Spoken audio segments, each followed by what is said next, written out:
Très bien. Eh ben, alors, c'est super. On va pouvoir continuer sur notre lancée. Alors, par rapport à ce qu'on vient de dire, par rapport aux exclusions, par rapport aux négations, par rapport aux affirmations.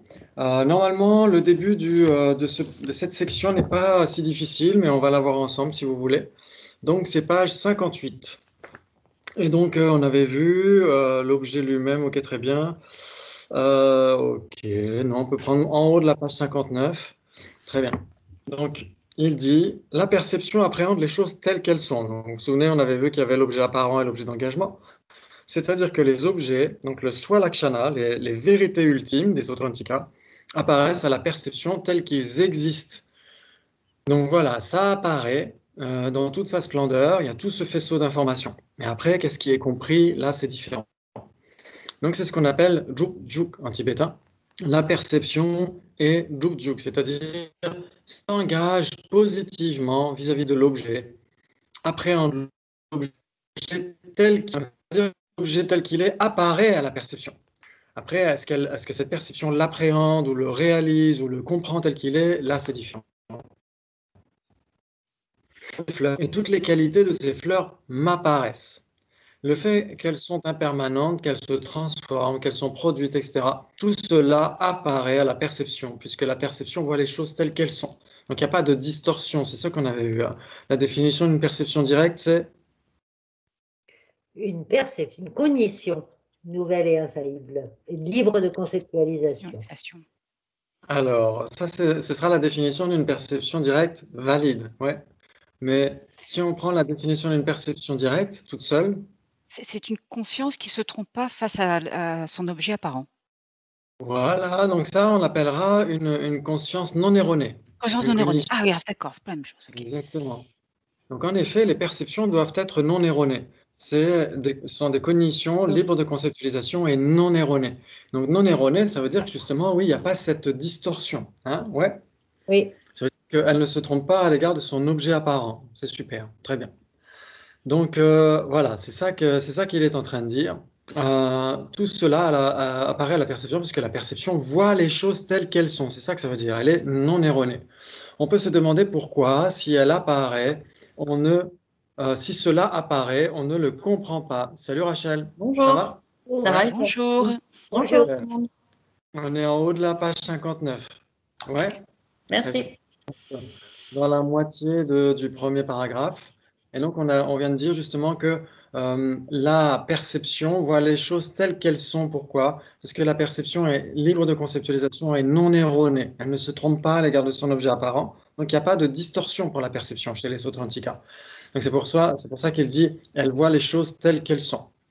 Ensuite, il dit, on peut se demander pourquoi, si cela apparaît, on ne le comprend pas. En effet, lorsqu'on voit une fleur, on ne comprend pas toutes les qualités de la fleur. Donc, on ne réalise pas toutes les qualités de la fleur. Néanmoins, toutes ces qualités sont là, présentes devant nous. Elles apparaissent, mais nous ne sommes pas capables de les comprendre, de les appréhender. C'est un petit peu le même principe que si, par exemple, vous, je ne sais pas, par exemple, vous pouvez très bien avoir en vous avoir en face de vous une personne dont vous ne comprenez pas l'identité, par exemple. Vous pouvez très bien, je ne sais pas, rencontrer des amis et vous discuter, vous êtes autour dans un club de discussion, bah, exactement comme là, ici, par exemple, mais vous pouvez très bien ne pas connaître quelle est la profession de cette personne, si cette personne a des frères ou des sœurs, etc., etc.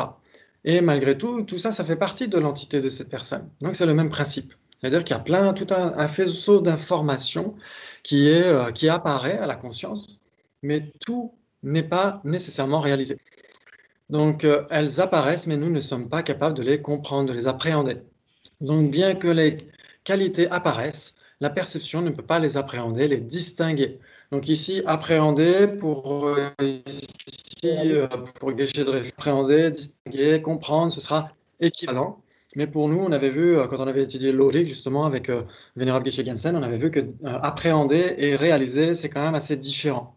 C'est-à-dire qu'on peut appréhender un phénomène sans nécessairement le réaliser. Ouais. C'est juste un petit détail. Donc, il n'y a donc que la conception qui puisse graduellement comprendre, les comprendre et les appréhender. Pourtant, elles sont là, mais nous ne pouvons pas les comprendre. Par exemple, vous voyez une table, cette table est impermanente, elle a son impermanence subtile. Son impermanence subtile doit nécessairement apparaître, mais elle n'est pas réalisée, parce que la perception visuelle n'est pas capable de réaliser l'impermanence subtile. Ouais, c'est ce qu'on avait vu la dernière fois. Ouais, vous vous souvenez? C'est quel type Oui. de perception qui réalise l'impermanence subtile? Yogi. Yogique. Yogique, exactement. Et la perception yogique n'est nécessairement pas visuelle. Ouais. Ok, ben c'est génial. Très bien. La perception voit les choses telles qu'elles sont, c'est le deuxième paragraphe, mais ne peut appréhender que certaines caractéristiques des choses. Ça veut dire que bah, si on a une vision à peu près dans la moyenne, on verra en effet que la table a une couleur orange. Donc ça, c'est assez facile. Ça, on peut le réaliser. Très bien. Donc certaines autres qui pourtant lui apparaissent demeurent cachées, l'impermanence, la momentanéité, etc. Que cette fleur ou le vase soit produit, on peut le percevoir directement. Ok, oui, donc quand on parle de la production, ça veut dire que vous voyez le menuisier qui est en train de fabriquer la table, vous voyez la production de la table. Ça, c'est un phénomène qui est directement perceptible, ouais, qui est réalisé. Mhm. Très bien. Ok. On peut à un certain moment voir comment le vase est produit et comment à un autre moment il disparaît. Donc, vous donnez un coup de pied dans la table vacille, le vase tombe par terre, vous vous rendez compte de son impermanence. Ouais. Mais ce qu'il dit, cela n'est pas la vraie impermanence. Ce n'est pas la transformation de moment en moment, mais c'est un genre de transformation. En effet, qu'est-ce qui se passe entre le moment où le vase existe et le moment où il tombe par terre? Qu'est-ce qui se passe? L'impermanence grossière, ouais. C'est ça. Mhm. Ça, c'est facile. L'impermanence grossière, il n'y a pas besoin d'une réalisation yogique pour l'appréhender. Il suffit d'avoir des yeux, des oreilles, etc. Ouais, très bien. Ok. Puisqu'on voit l'objet tel qu'il est, on le voit dans toutes ses transformations, sans que forcément on puisse le comprendre comme se transformant constamment. Par exemple, vous avez l'habitude, vous avez devant la fenêtre, vous avez des arbres dans le jardin, et donc les arbres dans le jardin, vous voyez par exemple des feuilles qui jaunissent. Là en ce moment, par exemple, dehors, là dans le parc, il y a des feuilles dans les tilleuls qui commencent à être jaunes, certaines sont marrons, etc. Et donc là, vous vous rendez compte, ça y est, on commence à être à la fin de l'été. Donc il n'y a pas besoin d'une réalisation yogique pour s'en rendre compte. Ouais. Mais le changement moment par moment, la dégradation des feuilles, moment par moment, ça par contre, ça échappe à nos sens. Ça, Mhm. c'est assez simple. Très bien. Et là, il va parler de la conception, parce que comme vous savez, il y a deux univers presque, comment dire, infranchissables, de la perception et de la conception. Ça, c'est vraiment la structure de base de Acharya Dharmakirti et qui va être utilisée après par les autres écoles philosophiques bouddhistes. Donc, il dit la conception ne s'engage pas vis-à-vis de son objet de la même façon. Elle ne s'engage pas de façon positive envers son objet, mais par élimination. Quand je pense à l'appartement où j'habite, j'y pense par l'élimination. Par élimination, en éliminant ce qui n'est pas l'appartement. C'est pour cela que la conception ne peut pas voir l'objet tel qu'il est. En effet, la seule façon dont la conception peut voir un objet, peut voir ou appréhender un objet, c'est en éliminant le contraire de cet objet. Si je pense vase, c'est en éliminant le non-vase. Ça vous parle? Oui, Ouais. Très bien. Donc c'est là où on parle des négations. Il y a des phénomènes affirmatifs et il y a des phénomènes négatifs. Ouais. oui. Et donc, une négation, c'est défini comment? Qui a une définition, par exemple, celle de la Majetsunpa ou celle de Kensho Jime Wampo, par exemple, pour Jordan?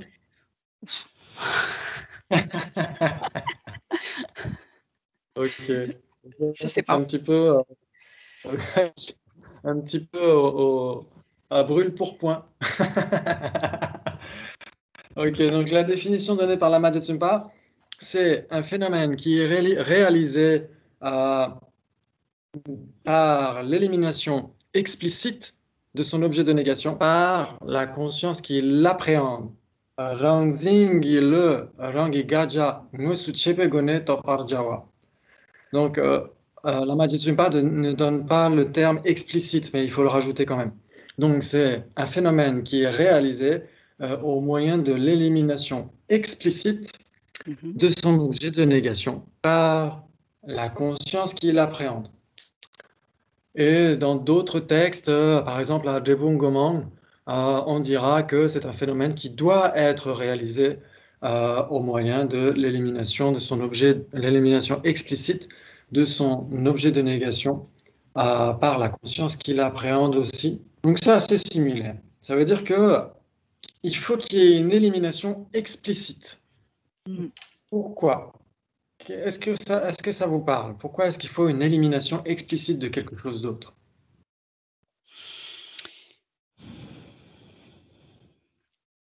Un gros soupir. Par exemple, si vous avez une table en face de vous, vous avez une table. Qu'est-ce qui fait que je sélectionne cette table-là? Pourquoi, si on est dans le temple, ça marche toujours la connexion? Ouais? Oui. Oui. Ok, très bien. Si on est dans le temple, on est dans un temple, et donc il y a beaucoup de tables, il y a beaucoup d'objets, il y a des peintures, des statues, etc. Et là, on va parler d'une table. Qu'est-ce qui fait qu'on choisit cette table-là? Si on choisit cette table-là, c'est nécessairement au détriment de tout le reste, non? Oui. Oui.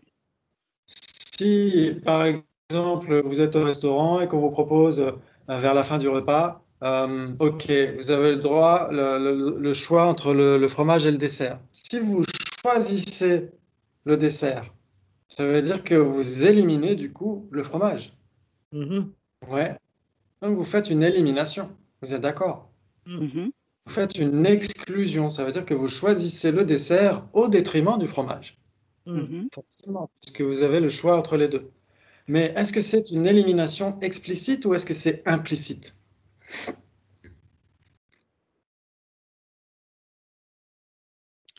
Dans la mesure où on connaît les termes du choix, c'est explicite, non?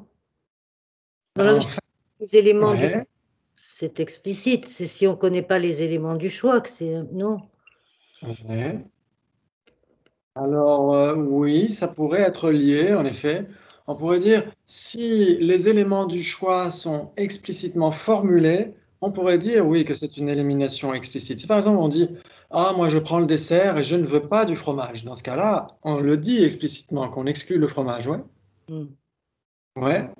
Par contre, si on dit je prends le dessert, est-ce qu'il y a quelque chose de négatif là-dedans? Est-ce qu'il y a une élimination explicite là-dedans? Non. Non.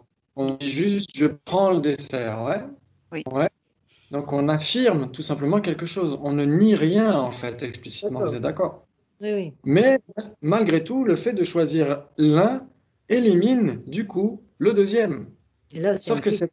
et là, c'est implicite. Exactement. C'est une élimination implicite. Ouais.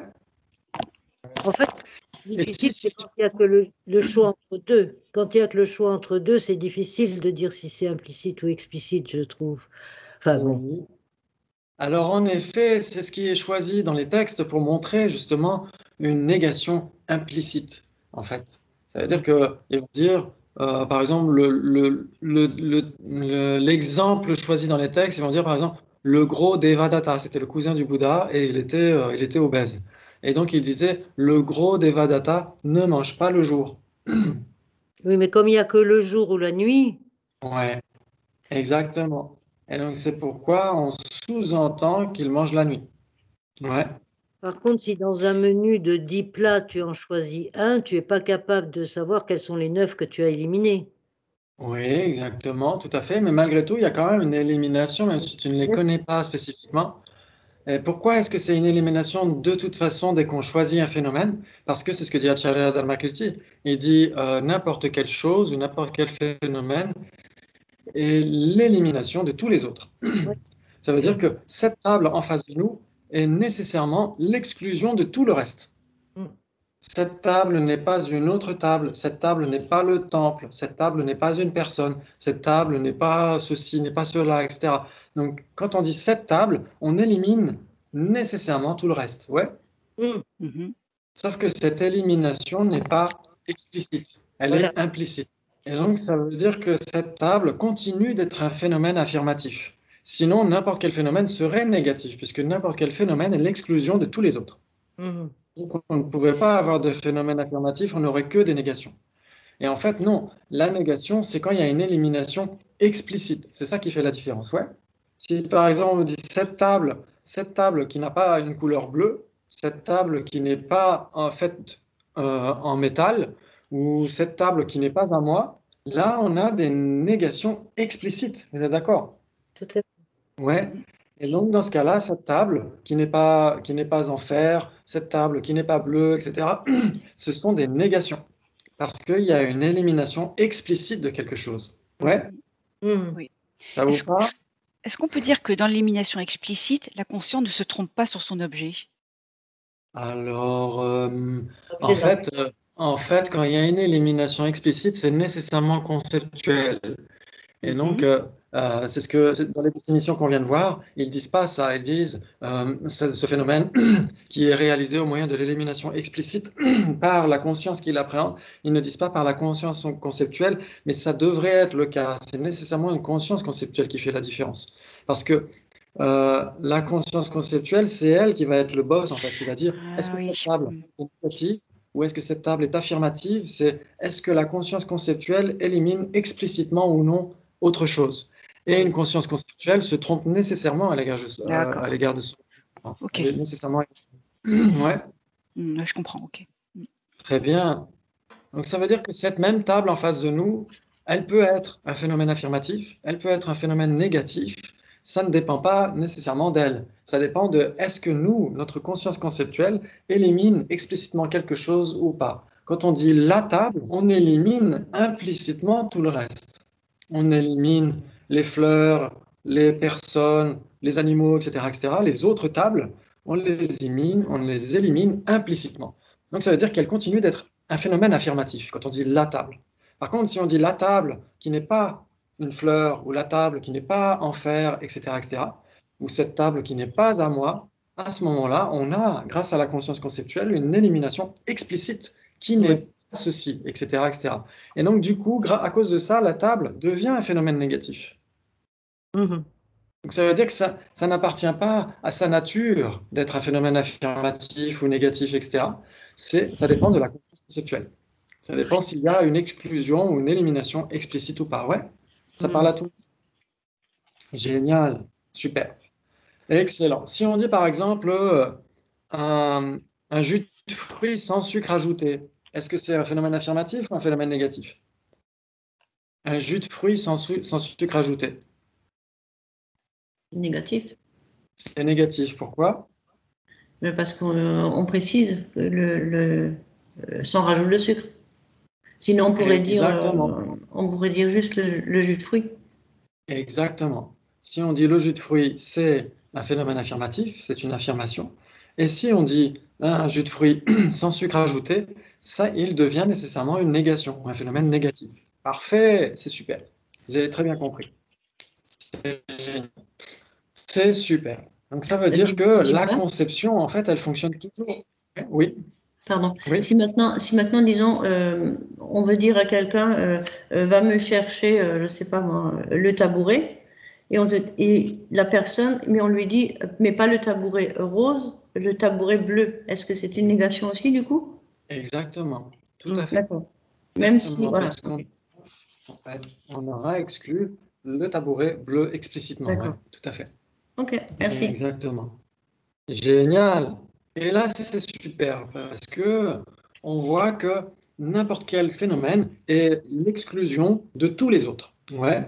Mhm. C'est-à-dire que euh, quand on parle des permanents comme des impermanents, quels qu'ils soient, n'importe quel phénomène est nécessairement distinct des autres.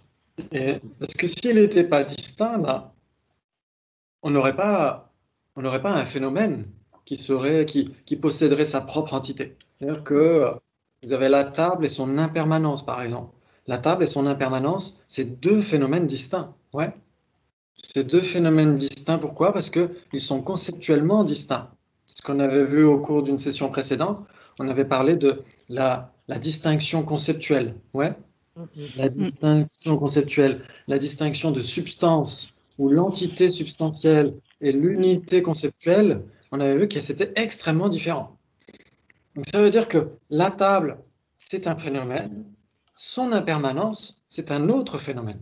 Et donc l'impermanence de la table et la table sont nécessairement l'élimination l'une de l'autre. C'est-à-dire que l'impermanence de la table n'est nécessairement pas la table. Et la table n'est nécessairement pas son impermanence. Ouais. Donc ça veut dire que n'importe quel phénomène est l'exclusion de tout le reste. Ça marche? Oui, oui. Ouais. Très bien. Et pourtant, la table reste un phénomène affirmatif. L'impermanence reste un phénomène affirmatif. Parce que quand on dit la table et quand on dit l'impermanence, il n'y a pas d'exclusion explicite. Il n'y a qu'une exclusion implicite. Ouais. Génial. Maintenant, si on dit la table qui n'est pas son impermanence, on a une négation. Si on a l'impermanence qui n'est pas la table, on a une négation aussi. Ouais. Génial. Génial. Très bien. Et donc, la conception, elle fonctionne comme ça aussi. La conception, elle fonctionne toujours par l'élimination, une élimination explicite d'un certain point de vue. Parce qu'elle a comme contenu l'opposé de ce qui n'est pas ceci ou l'opposé de ce qui n'est pas cela, etc., etc. Donc, quand on a les négations, on a les négations affirmatives, les négations affirmatives, on a les négations non affirmatives, et on a les doubles négations. On a les doubles négations. Et donc, la conception, elle fonctionne grâce à une double exclusion, une double élimination. Ça veut dire que vous avez dans l'univers soit table, soit non table. Vous êtes d'accord? Oui, oui. Ok, donc tout ce qui existe doit entrer nécessairement dans soit le premier tiroir, table, soit le deuxième tiroir, non table. Ouais? Très bien. Si maintenant vous prenez le deuxième tiroir, non table, et vous le mettez de côté, qu'est-ce qui reste? La table. Il reste table, exactement. Ouais? Vous êtes d'accord? Tout le monde est d'accord? Oui. Très bien. Donc ça veut dire que la table est nécessairement l'exclusion de toutes les non-tables. Ouais, très bien. Sauf que quand on dit la table, c'est affirmatif. C'est une élimination implicite. La table, de toute façon, elle reste l'élimination de tout ce qui n'est pas elle. Elle reste nécessairement l'élimination des non-tables, mais dans sa nature, c'est implicite. Mais si maintenant on commence à révéler ça grâce à la conception, on va dire cette non-table, à ce moment-là, on a un phénomène négatif. Ouais. Ok, génial. Super.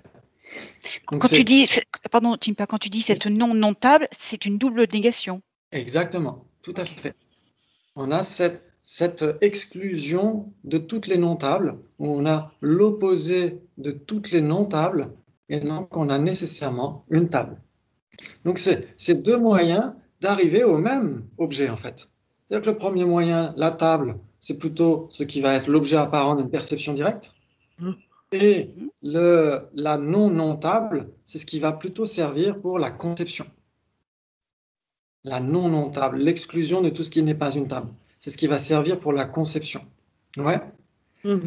Génial. Donc c'est pourquoi, en fait, quand on dit non-table, la non-table, il y a deux façons de l'évoquer. Soit on va dire que c'est une exclusion mentale, parce que c'est notre conscience qui a ça comme objet apparent, la non-table. Et on a cette table qui est une non-table. Ouais. Oui, oui. Très bien. Et donc, ça veut dire que notre conception, elle peut avoir un ancrage direct dans la réalité parce qu'elle fonctionne par la même double exclusion. C'est-à-dire que notre conception appréhende une non-table comme objet apparent et cette table est une non-table. Et donc, il y a une corrélation infaillible entre les deux, d'où la possibilité pour la conscience conceptuelle d'avoir un ancrage dans la réalité. Je ne sais pas si ça vous parle. Ouais.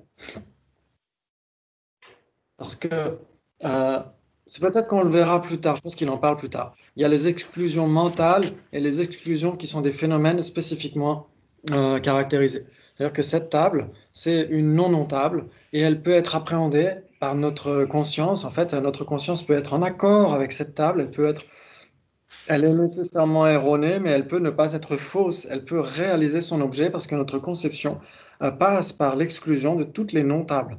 Et donc, elle passe par la même négation, en fait. Elle passe par la même négation.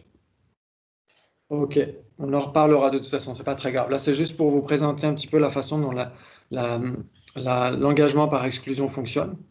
Très bien. Ok. Donc, la page 50, non, 60. 60, oui. 60, ouais. Pour comprendre l'impermanence du vase, il faut que j'élimine le fait que le vase est permanent. Alors, je comprends que le vase est impermanent. Très bien. Donc, ça veut dire que notre conscience conceptuelle, elle doit éliminer un vase permanent. Elle doit dire la non-permanence du vase. Et donc, à ce moment-là, la conscience conceptuelle appréhende l'impermanence du vase. Donc, elle fonctionne toujours par élimination. La pensée conceptuelle ne peut donc pas s'engager positivement envers son objet. Elle ne peut pas appréhender l'objet tel qu'il est. Elle ne peut qu'appréhender les caractéristiques essentielles de l'objet une à une. C'est pourquoi son appréhension est négative et sélective. La conception choisit une caractéristique pour l'appréhender. C'est comme si vous aviez un petit spot de lumière qui soudain se fixe sur une caractéristique, puis sur une autre, et ainsi de suite. Alors que la perception est capable d'appréhender son objet dans son ensemble, la conception ne le fait pas, mais appréhende l'objet en créant une dichotomie entre l'objet et le non-objet. Donc ça, c'est intéressant. C'est intéressant parce que la conception, justement, si vous pensez à table, votre conscience conceptuelle élimine toutes les non-tables. Même si ce qui va représenter l'élimination de toutes les non-tables sera une image d'une table, c'est possible. Vous pouvez très bien avoir à l'esprit un guéridon, une table du temple, votre table de salle à manger, etc. Donc vous avez un souvenir, une représentation conceptuelle qui, dans ce cas-là, on peut à la rigueur dire que ça, c'est l'aspect positif, l'aspect impermanent de ce concept. Mais le contenu du concept, ce qui fait qu'on comprend ce qui est table, ça va être l'exclusion de toutes les non-tables. Ouais. Maintenant, si on dit table orange, ça n'a plus rien à voir dans notre conception, puisque à ce moment-là, on aura sélectionné table et sa couleur, et on aura éliminé tout le reste. Ouais. C'est-à-dire que quand on dit d'abord table, on élimine, dans notre conception, on élimine ses molécules, sa densité, le fait que ce soit une chose produite, le fait qu'elle soit impermanente, etc., etc., le fait qu'elle soit un existant. Toutes ces autres caractéristiques sont exclues, en fait, par la conscience conceptuelle. La conscience conceptuelle ne fait que... Et ensuite, quand on dit table orange, on n'inclut que table et sa couleur. Ça vous parle? Ça vous parle? Ouais. Ok. Maintenant, si on dit table orange dans le temple, c'est pareil. On va inclure encore une autre caractéristique, mais tout le reste sera encore éliminé. C'est-à-dire que la conscience conceptuelle, elle ne fait que choisir, sélectionner certaines caractéristiques au détriment de toutes les autres. Ouais. Ça va? Ça coupe ou c'est... Ouais, c'est vrai que c'est pas très bon en termes de... Ça coupe. Ça coupe. Ah, ça coupe, ok. Ok, donc je suis peut-être pas sur le bon Wi-Fi.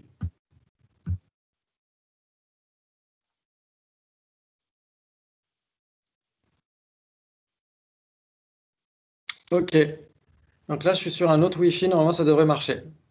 Ok, donc très bien. Donc la conception, elle sélectionne en fait. Elle exclut énormément. Elle exclut énormément. Alors que vous pensez à table, votre conscience conceptuelle sélectionne uniquement table, et donc au moyen de l'élimination des non-tables, et donc elle exclut tout le reste en fait. Parce que par exemple, est-ce que table est une non-table? Ben non. Non. Est-ce que la couleur de la table est une non-table? Oui. Oui. Est-ce que l'impermanence de la table est une non-table? Oui. Oui.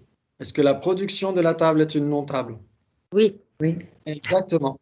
Et donc, toutes ces non-tables sont forcément exclues puisqu'on a l'opposé de toutes les non-tables. Et donc, ça veut dire que toutes les non-tables sont exclues.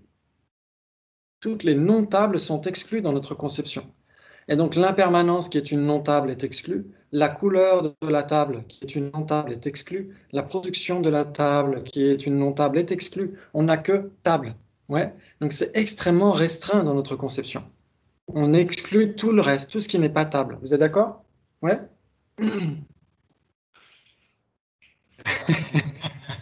Oui, pardon. Ok, super. Maintenant, quand on dit table orange, est-ce que l'impermanence est une non-table orange? Non, Ah bon? L'impermanence n'est pas une non-table orange, donc l'impermanence est une table orange. non, pardon. Oui. Ok. L'impermanence est une non-table orange. Ouais, très bien. Très bien. Excellent. Et donc, ça veut dire que tout le reste, là encore, est exclu. On n'a que table orange. Donc, ça veut dire que même si on inclut la couleur, tout le reste est encore exclu. Donc, c'est pour ça qu'il dit, c'est comme si on avait un spot de lumière, on a une lampe torche qui sélectionne sur une fresque, une partie d'une fresque, puis une autre partie d'une fresque, puis une autre partie d'une fresque. Mais la conception a beaucoup de mal à appréhender tout le faisceau d'informations. Ouais, très bien. Par contre, la perception, elle, tout ce faisceau d'informations de la fresque lui apparaît. Par contre, le problème, c'est que la perception chez Acharya Dharmakirti est considérée comme étant stupide. La perception n'a pas de contenu informatif. C'est-à-dire que pour la première lecture que fait Acharya Dharmakirti de la perception, c'est que la perception, elle a les pieds dans la boue, mais elle ne sait pas ce que c'est que la boue. C'est-à-dire que la perception, par exemple, vous entrez pour la première fois dans un temple tibétain, vous voyez une peinture de déité, etc., etc. Toutes ces couleurs vous apparaissent, toutes ces formes vous apparaissent, mais vous ne comprenez pas ce qui se passe dans cette peinture. Ça vous échappe totalement, parce que c'est la première fois que vous entrez dans ce temple. Ou c'est comme si moi j'allais, par exemple, dans un musée d'art moderne. Il y a plein de couleurs, des formes, etc., qui se manifestent à mes yeux, mais je ne comprends rien, par exemple, parce que j'ai aucune culture dans l'art moderne. Et donc, c'est le même principe. Donc, ça veut dire que la perception, tout le flot d'informations arrive, sauf qu'elle n'arrive pas à articuler tout ça. C'est la conception qui est capable de le faire. Mais la conception, elle, n'a pas un accès direct à tout ce flot d'informations. Donc, on va dire que la conception est extrêmement éloquente, extrêmement érudite, etc., etc., mais elle n'a pas les pieds dans la boue. Alors que la perception, elle a les pieds dans la boue, mais elle n'a aucun moyen de certifier tout ça. Elle a besoin de conception. Ouais, ça va? Oui. Oui. Ok, génial. Très bien. Vous allez voir, ça va se préciser petit à petit. Hein. Là, c'est juste une intro. Très bien, on a encore un peu de temps, c'est parfait. Donc, la pensée conceptuelle ne peut donc pas s'engager positivement envers son objet. Elle ne peut pas appréhender l'objet tel qu'il est. Elle ne peut qu'appréhender les caractéristiques essentielles de l'objet une à une. C'est pourquoi son appréhension est négative et sélective. La conception choisit une caractéristique pour l'appréhender, donc c'est comme si on avait le spot de lumière, etc. Ensuite, la perception directe voit les choses telles qu'on les vit, mais la conception a la possibilité d'appréhender n'importe quoi, puisqu'elle a seulement la faculté d'opposer deux choses, sans les connaître par expérience, simplement en les concevant. Donc la conception, elle est extrêmement intelligente, elle est capable de tout appréhender, de tout concevoir, etc.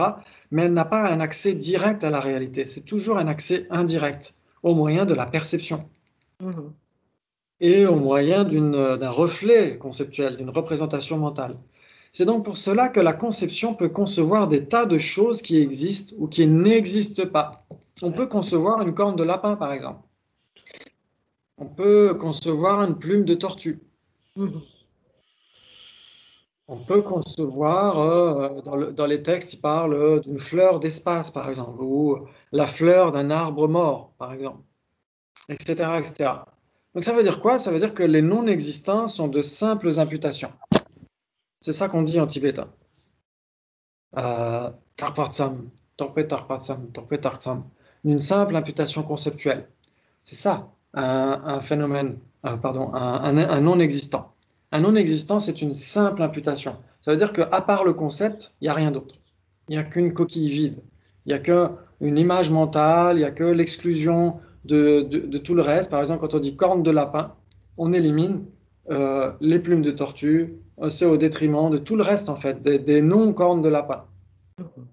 Mais malgré tout, une corne de lapin n'existe pas. Ce n'est qu'un concept. C'est un concept sans aucun référent dans la réalité. Donc ça, c'est les non-existants. La pensée peut même concevoir des non-existants. D'où la possibilité d'inventer des choses, etc. etc. Les inventions, etc., c'est toujours dû au fait de conceptualiser ce qui n'existe pas dans la réalité. Et puis ensuite, il y a un référent qui arrive dans la réalité. Et les existants aussi peuvent être imaginés, en fait. On peut penser aux existants. Ouais, c'est pour ça que Yongzim Pulbuchok dit qu'un équivalent d'existence, c'est phénomène caché, un phénomène qui est appréhendé par une conscience conceptuelle. On peut penser à tout ce qui existe et à tout ce qui n'existe pas. C'est ça que ça veut dire, en fait. Ouais, ouais, très bien. Sauf que les existants ne vont pas être de simples imputations, dans ce cas-là. Parce qu'une simple imputation, c'est que les non-existants. Les existants ne vont pas être de simples imputations. Ouais. Mais les existants peuvent être des existants imputés. Voilà.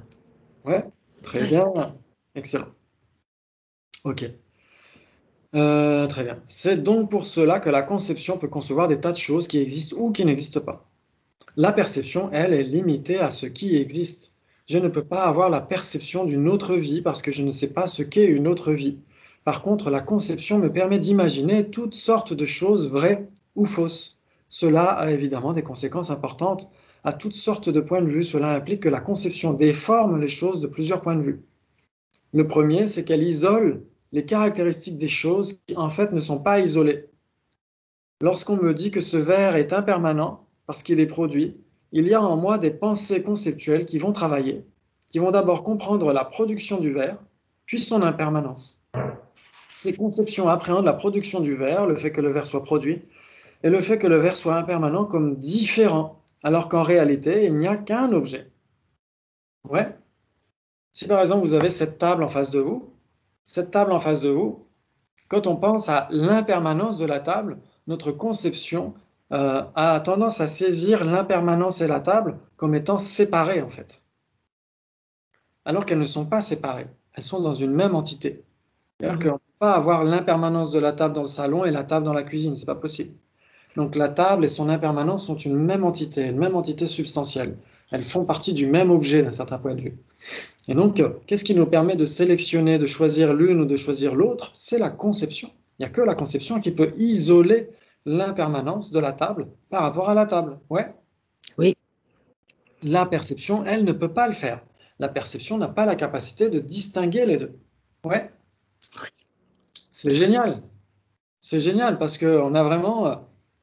On a vraiment ces deux mondes, des impermanents et des permanents, et on a ces deux mondes de la perception et de la conception, et ces deux mondes travaillent ensemble en fait. En neurosciences aussi, on peut voir ça, on peut voir qu'il y a les aires cérébrales, les aires plus conceptuelles, et les aires beaucoup plus perceptuelles, qui travaillent ensemble en fait, c'est intéressant. Ok, donc c'est la conception qui distingue l'impermanence de la table, ou la couleur de la table et la table. Mais la perception visuelle n'a aucun moyen de distinguer les deux. Ouais. Parce qu'en fait, en réalité, elles ne sont pas distinctes, surtout pour Acharya Dharmakirti, dans sa première lecture, pour lui, c'est un seul et même objet, une table orange, il n'y a rien d'autre. Et notre conception qui dit la couleur orange de la table et la table, il dit ça c'est purement imaginaire. Purement imaginaire. Ça ne correspond pas à la réalité de la table. Mais dans une seconde lecture, Acharya Dharmakirti va dire oui, en effet, il y a quand même une certaine réalité de la couleur de la table d'un côté et la table de l'autre. Ce ne sont pas exactement le même phénomène. La table n'est pas sa couleur. La couleur de la table n'est pas une table. Ouais, génial. Ok. Si ça va trop vite, n'hésitez pas. Hein. Ouais, non, ça va? Ça va. Ok. Parfait. Ok. Il n'y a qu'un objet. Je touche cet objet, donc le verre, je touche ce qui est impermanent, ce qui est produit, ce qui est vert. Il n'y a qu'une seule chose en réalité, mais la pensée conceptuelle donne l'illusion que ces deux choses sont séparées, parce qu'elle fait ces différences. Ces différences sont là, mais comme elle isole ces deux choses, elle déforme la réalité. En réalité, il n'y a pas la couleur de la table d'un côté et la table de l'autre. Il n'y a qu'une table qui possède une couleur, il n'y a qu'une table orange. Non pas qu'elle soit inutile, donc cette conception, mais elle est erronée pour des raisons que je vais expliquer. Parfait.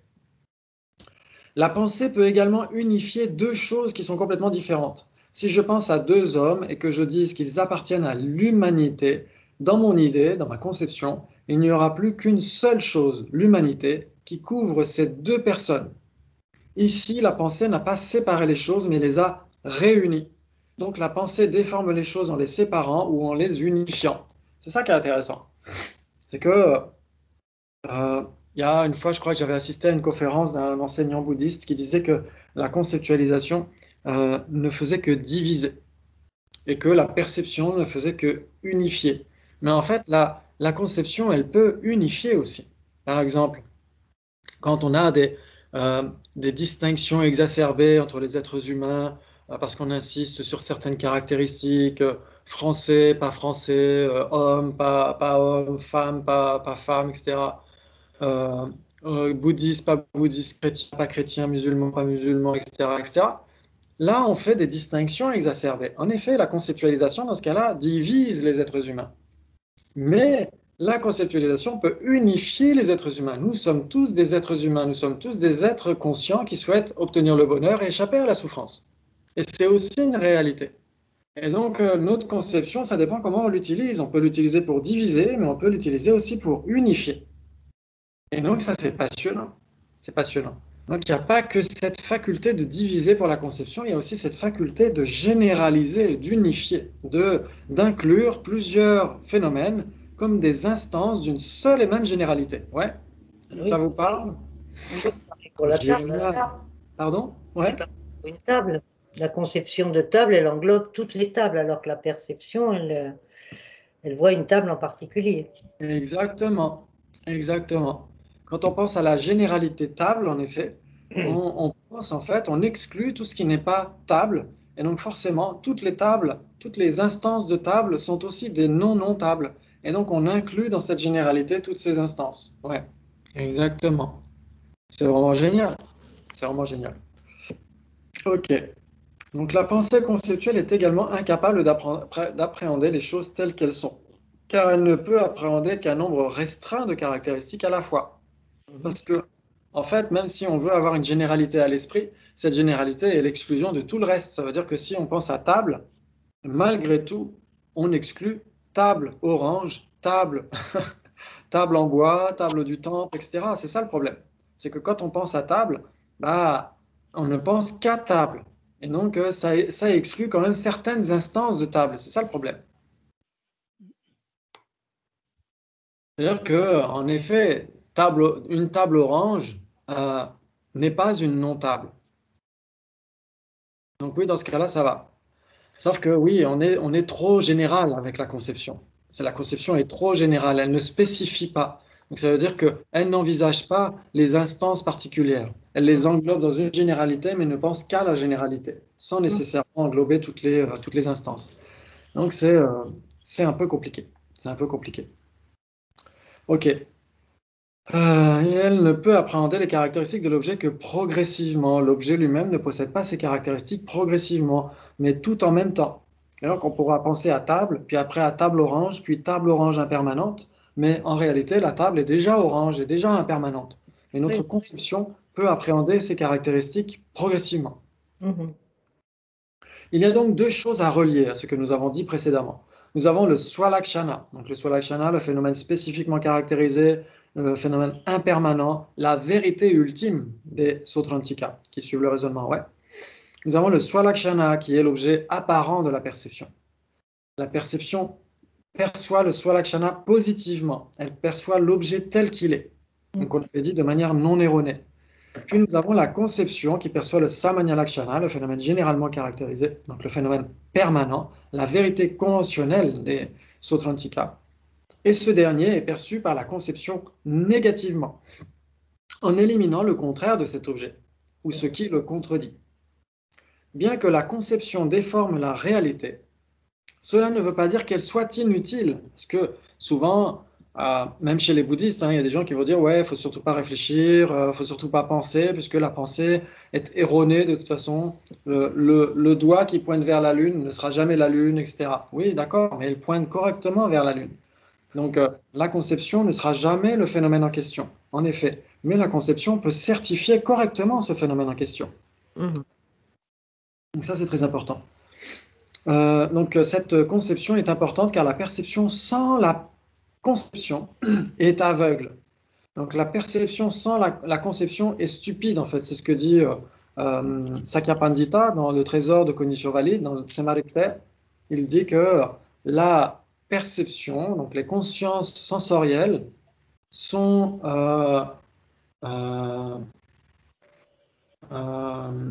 possèdent des yeux, mais sont stupides. Donc, les consciences sensorielles, elles voient les choses, mais elles sont stupides. Et il dit, la conception, elle est intelligente, mais elle est aveugle. Mhm. Et il dit, en fait, c'est l'autocognition qui, elle, possède tout ça, qui peut faire rencontrer les deux. Donc, c'est comme si on avait, en effet, c'est comme si on avait un cheval aveugle sur lequel repose un cavalier paraplégique. Donc, ça veut dire que le cavalier hémiplégique ou paraplégique n'a pas le contact direct avec le sol, etc. Mais il a des bons yeux, donc il peut guider le cheval. Le cheval, lui, il est aveugle, donc il a les sabots dans la boue, mais il ne sait pas où il est, il ne sait pas où il va. Et donc si on a les deux ensemble, dans ce cas-là, ça va. Donc le cheval aveugle, ça va être ce qui est en contact direct avec la réalité, donc c'est ce qui va illustrer la perception. Et le cavalier hémiplégique va représenter la conception.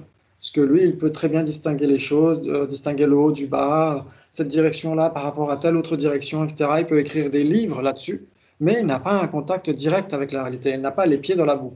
Ouais. Mhm. Et donc, l'un sur l'autre, ça fonctionne très bien. Ok, c'est le même principe. Ouais. Génial. Bravo, bravo. Ok. Ok. Très bien. Donc la perception est bien capable de voir les choses lui apparaissent, mais elle ne peut pas les comprendre profondément. Pour les comprendre, la perception a besoin de la conception. La conception permet donc de comprendre les caractéristiques de l'objet une à une, et ensuite, graduellement, cette conception va se transformer en perception. Ça, c'est une base du bouddhisme. Ça veut dire que la conception, elle est en effet erronée, mais elle n'est pas nécessairement fausse, et la conception peut laisser place à une perception directe. Mhm.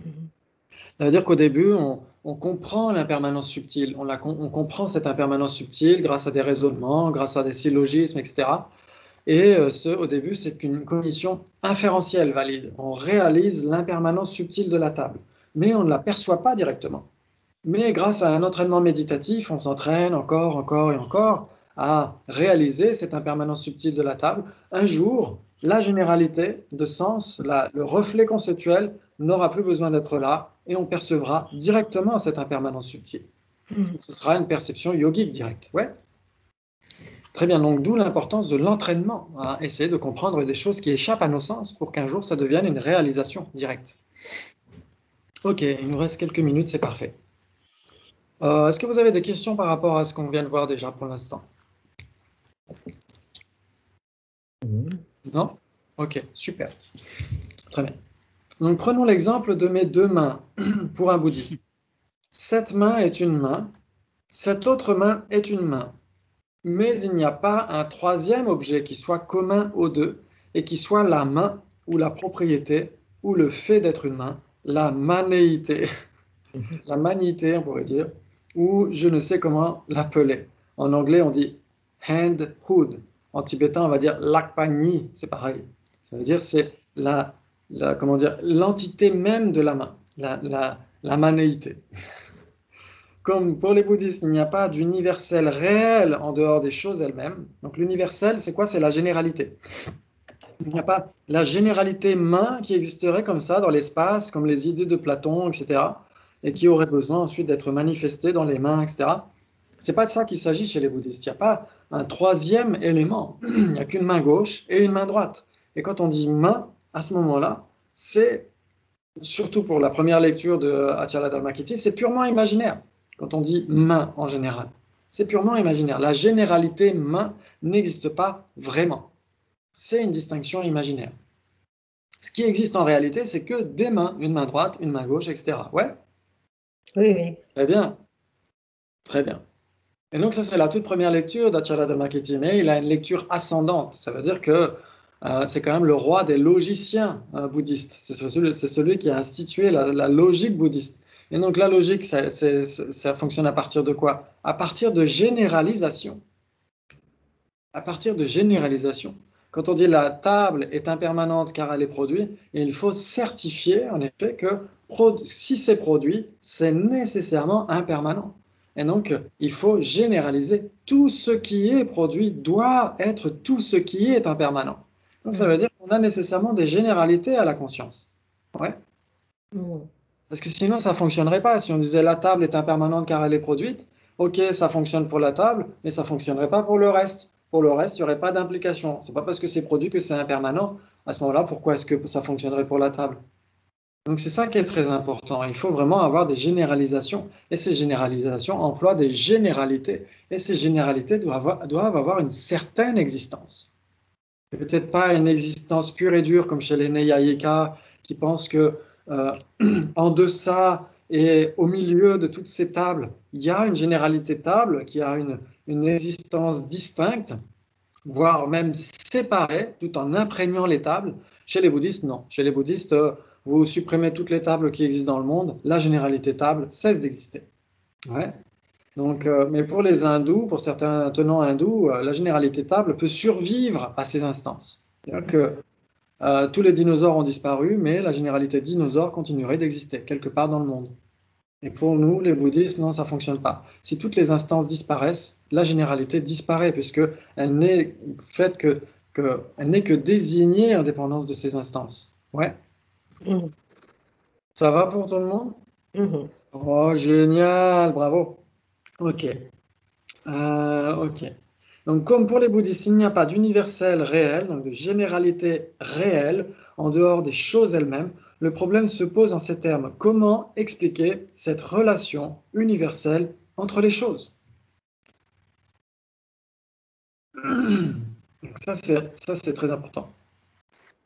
La première réponse bouddhique est qu'il y a connaissance d'une relation universelle, une connaissance conceptuelle à laquelle la pensée arrive non pas par la connaissance d'universel réel, mais par l'élimination de ce qui n'est pas le cas. Donc en fait, ça c'est la théorie de l'exclusion qu'on a vue jusqu'à maintenant. C'est une invention magnifique de Dignaga, Acharya Dignaga et Dharmakirti.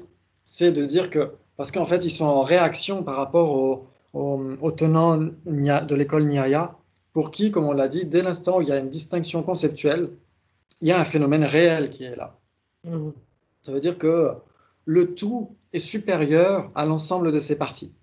C'est-à-dire qu'ici, dans le temple, imaginons qu'on ait 10 tables, et bien en fait, c'est comme s'il y avait une 11e table, la généralité table. C'est un phénomène qui est séparé tout en imprégnant ces tables, en effet, parce qu'ils acceptent l'immanence, mais c'est quand même une 11e table, d'un certain point de vue. Alors que pour les bouddhistes, il n'y a pas de 11e table. Il y a juste la généralité table qui n'existe qu'au travers de ces 10 tables et qui est simplement révélée par la conception. Ouais. Malgré tout, si on dit que c'est totalement factice et que ça n'existe pas dans la réalité, que ça n'existe pas du tout, que c'est purement imaginaire, pourquoi est-ce qu'on inclut ces 10 tables dans le même groupe? Pourquoi est-ce qu'on n'inclurait pas la chaise, la télé, la personne, etc., etc. Pourquoi est-ce qu'on n'inclurait pas tout ça si cette généralité table n'était qu'une pure fiction?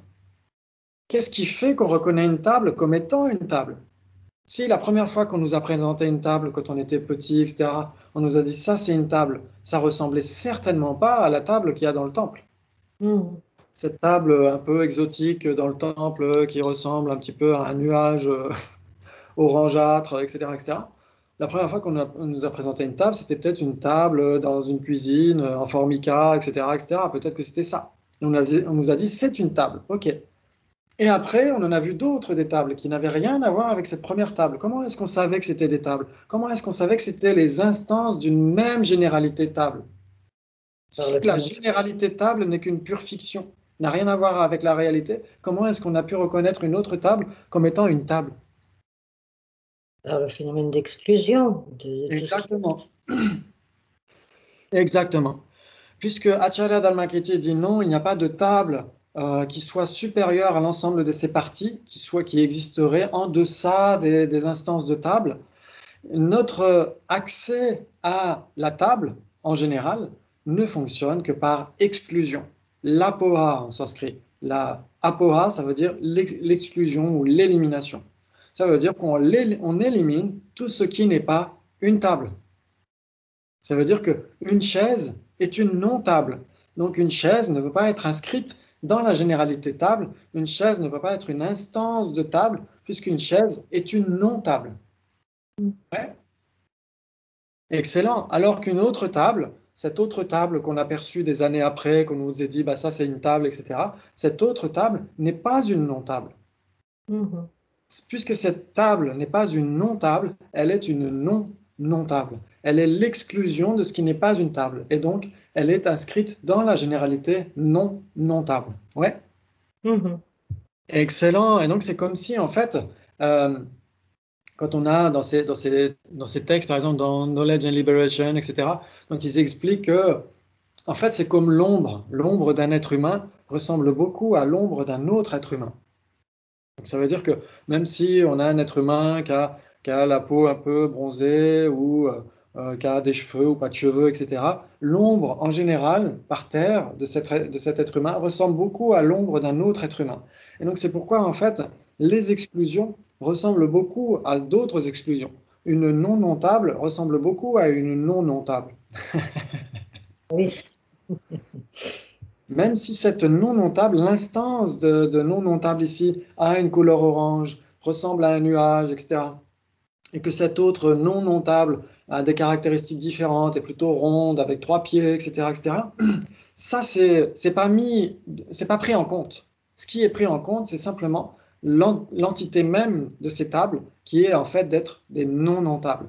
Et donc, comme elles sont une non-non-table aussi bien qu'une autre non-non-table, elles peuvent être incluses dans une même généralité non-non-table.